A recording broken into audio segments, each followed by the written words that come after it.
dance?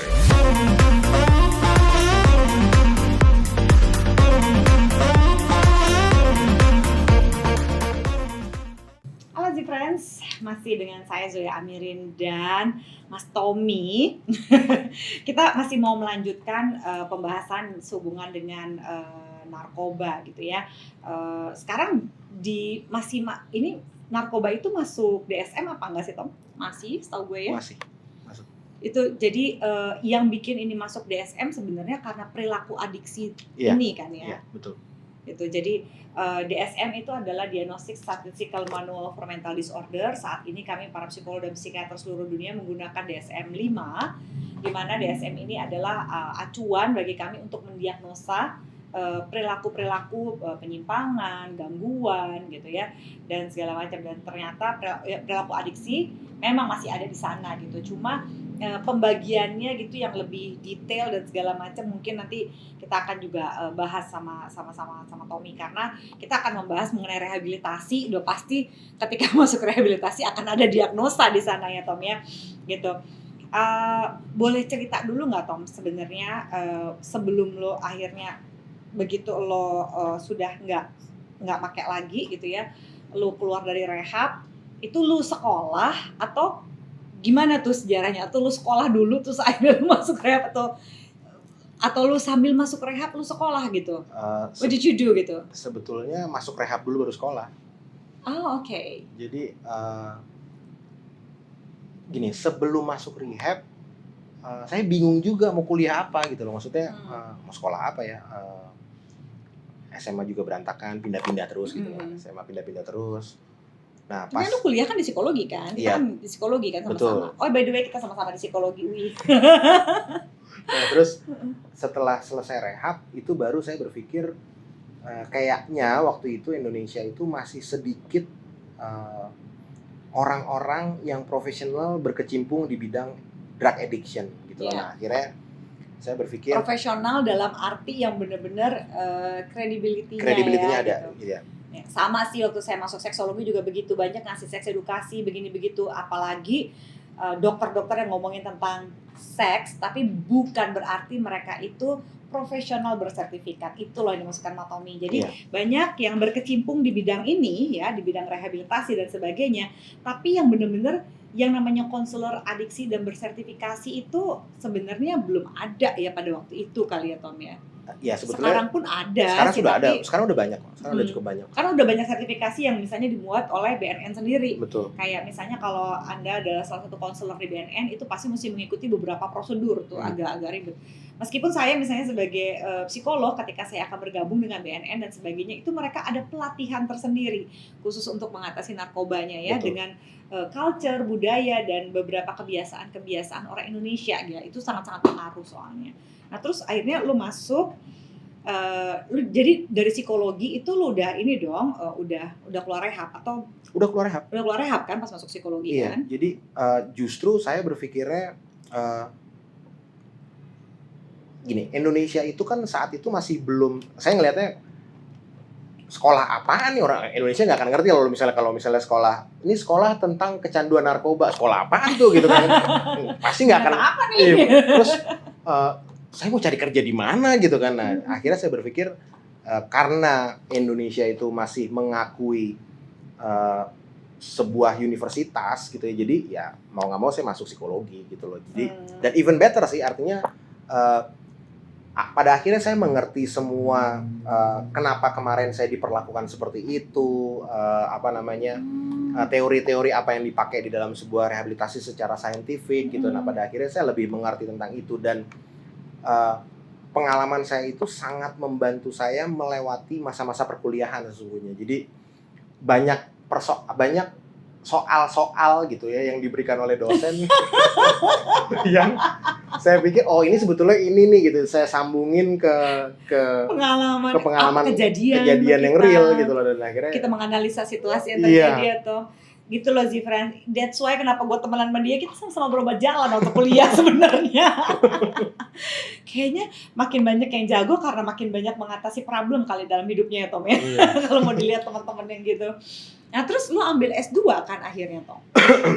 Sebetulnya bukan S2, jadi gue ngambil ada namanya Certified Substance Abuse Counselor. Gitu. Jadi itu kan setara profesi kalau zaman dulu ya. ya. Jadi dia bawa jadi antara S1 sampai S2 itu ada tengah-tengah namanya tuh kayak sertifikasi profesional. Jadi kalau misalnya kita belum lulus S1 biasanya nggak boleh tuh ngambil itu ya, gitu. Itu wajib. Tapi juga ya bisa cukup baik untuk bisa masuk ke S2 gitu ya. Tapi bisa setara S2, cuma dia banyakkan prakteknya dibandingkan teorinya ya gitu. Kalau Dan S2 ada praktek dan teori gitu. Ada beberapa hal yang psikolog S2 lakukan, gue nggak bisa lakuin itu pasti gitu. Dan itu selalu gue biasanya makanya kita kerjasama. Kita referral gitu. Ya berbagi rezeki lah, gitu. Terus lo ngambilnya apa dan di mana Tom? Jadi gue ngambil di New York, di Daytop lah ada tempatnya. Hans bahasa Inggris lu bagus banget, hancur banget. Kalau lihat laporannya dia, ini kayak baca grammar saudara-saudara. Laporannya dia, gue bilang Tom, gue gak akan harus disuruh bahasa Inggris sampai se ajaib ini kan ya. Kalau sekarang gue buka Grammarly. Nah dari situ aja sih sebetulnya. Nah gue mikirnya sebetulnya gini, counselor yang ada di Indonesia itu sekarang tuh bagus-bagus sebetulnya. Dan gue cuma hoki di tahun aja karena duluan. Iya duluan, jadi lu pelopor. Iya, cuman. Di New York apa Tom namanya Tom? Daytop. Apa? Daytop. Jadi Daytop sendiri itu sebetulnya di sana itu tempat rehab juga, tapi dia melakukan sertifikasi gitu lah. Gitu lah. Jadi ya gue mikirnya itu tadi gue bilang, gue cuman hoki di tahun aja. Duluan aja. Kalau misalnya gue mulainya di tahun-tahun sekarang, persaingannya udah ketat aja. Sama gue juga gitu. Karena waktu itu berdikit dan didukung sama Prof. Sarlito gitu, terus langsung yang ngambil peluang ya kebetulan ya jadilah gitu ya. Pertama bener sih kata Tommy. Kadang-kadang kita nggak sengaja ngelihat chance itu gitu ya. Dan kebetulan we understand gitu kan, dan what we like gitu. Oh ya, sempet ya Zifarens ya, Tommy itu kan pernah cerita pengalamannya waktu rehab. Sebelum kita berbicara sejarah rehab, mau cerita dikit nggak Tom, pengalaman lo rehab? Apa yang bikin lo sampai berubah gitu? Terutama pengalaman lo sama mentor lo di sana, itu tuh kayak, gue dengerinnya asli sih Zifarens. Kayak, sumpah lo Tom, itu dalam banget loh nilai-nilai psikologisnya gitu. Wah. Itu kayak gue tuh yang, wah gila lo Tom, serius lo sampai segitunya. Tapi yang paling berkesan Tom? Wah banyak kalau yang berkesan. Yang batu-batu itu Tom. Iya, jadi apa? Ada satu turning point-nya. Iya, jadi gini, jadi biasanya kita setiap pagi itu ada satu aktivitas namanya morning meeting gitu kan. Ada morning meeting. Nah, tapi one day si counselor gue itu saat itu gitu ya bilang, kita morning meetingnya di luar rehab ya, jalan-jalan keliling kompleks gitu. Pas jalan-jalan dia bilang bawa tas, dia bilang. Semua harus bawa tas backpack gitu loh. Ya udah kita bawa aja, dan kita satu rehab itu ya seneng lah karena nggak pernah keluar rumah gitu kan. Sekalinya diajak jalan-jalan morning meeting keluar rumah ya seneng banget. Nah di jalan itu dia bilang, kalau lo nemuin batu kayak barang kayak apapun yang lo suka, lo ambil aja, lo masukin tas gitu kan. Ya udah, karena dia bilang begitu, kita ngelihat apapun yang kita suka di jalan jadi kayak anak kecil aja gitu. Iya. Dan ada temen gue itu, gue inget banget karena bentuk kompleks perumahannya itu konblok, ada konblok yang bisa dicabut. Oke. Wah, ini konblok bisa dicabut, dia masukin tas konbloknya. Baiklah.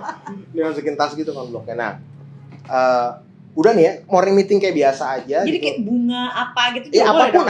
Apapun yang kita suka pokoknya kita ambil aja gitu kan. Tapi taruh di tas gitu.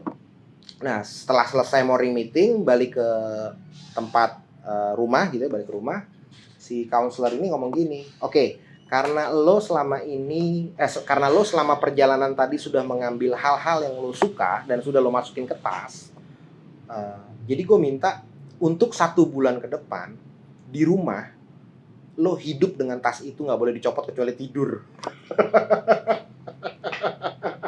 Oh my god. Nah, apa namanya? Kan tuh gue suka tuh. Iya, nah apa namanya?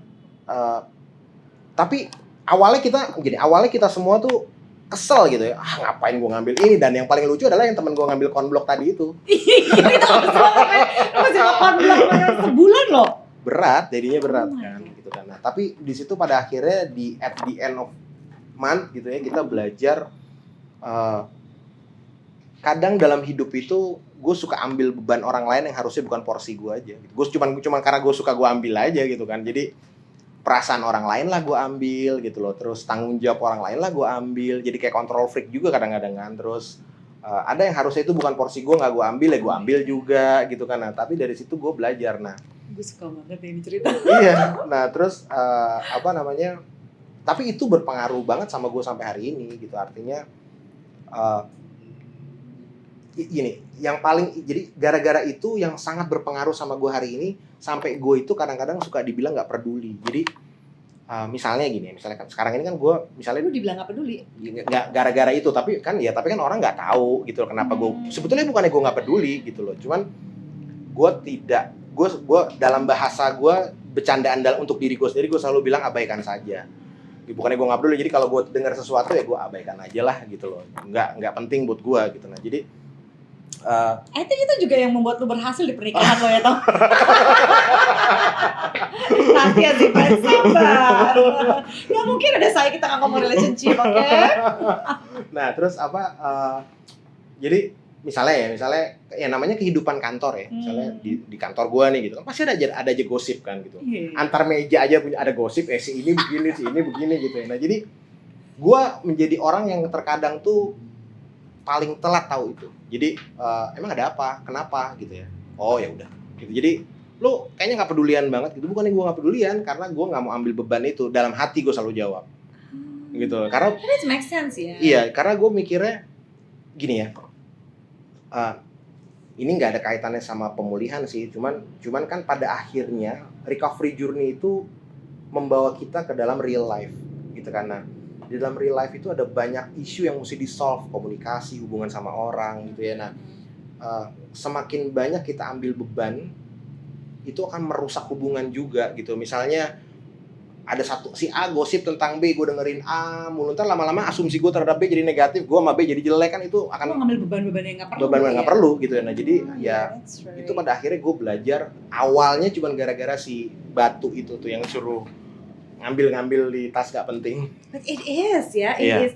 Berapa banyak dalam kehidupan kita ya sih, friends, kita juga kan melakukan hal yang sama gitu. Kita ngambil beban-beban yang nggak perlu, atau kita misalnya kalau kata Tommy tadi control freak itu, kalau gue ya merasanya kayak gini, kayak kita ngasih bisa jadi kita ke orang lain kita begitu, kita ngasih keju ke orang yang cuma minta ikan asin, itu kayak it's so tiring. Jadi kalau gue nih dalam kondisi gue sebagai counselor gitu ya, as a sex therapist, gue juga suka melihat gini, gue cuma mau nolong orang yang menolong dirinya sendiri loh. Lo nggak capek banget toh, iya kan? Yeah. Udah gue bisa bantuin lo udah gini, lo mau siapin segala macam, dia kagak mau ditolong. Gue cuma minta ikan asin, sementara gue bilang ini gue punya program ini buat lo, gue yakin lo akan berubah gini segala macam, tapi dia nggak mau. Kalau dulu gue akan sangat meyakinkan klien gue, kan ini demi kebaikan hidup lo, dia milih untuk nggak baik ya udah. Tapi kalau dia bilang gini, Mbak Zoya tolongin saya mau coba sama-sama. Nah, yuk kita figure it out bareng-bareng. Karena porsi kita kan cuma 50-50 ya Tom sebagai konselor gitu. Kita nggak bisa merubah hidup lo, kita bukan Tuhan, kita bukan mesin pencetak gitu ya, mesin pencetak kepribadian juga bukan gitu. Tapi kita hanya bisa bekerja jika kalian itu ngasih space buat kita untuk kerjasama gitu ya, based on informasi. Jadi kan ada orang yang gini, gue pernah ada gini Tom, klien yang haha dia nggak tahu kan gue bohongin. Terus gue bilang, gue dibohongin gak apa-apa. Ketika lo bohongin gue, emang gue yang rugi? Iya. Iya gak? Lo bayar gue mahal-mahal. You spend a lot of energy talking to me. To lie to me. Dan kita dibayar. Kita dibayar. Gitu. Apakah hidup gue akan sakit hati? Gue gak pernah sakit hati sama satupun klien gue sampai detik ini gitu ya. Yang bayar, yang ini itu gitu ya.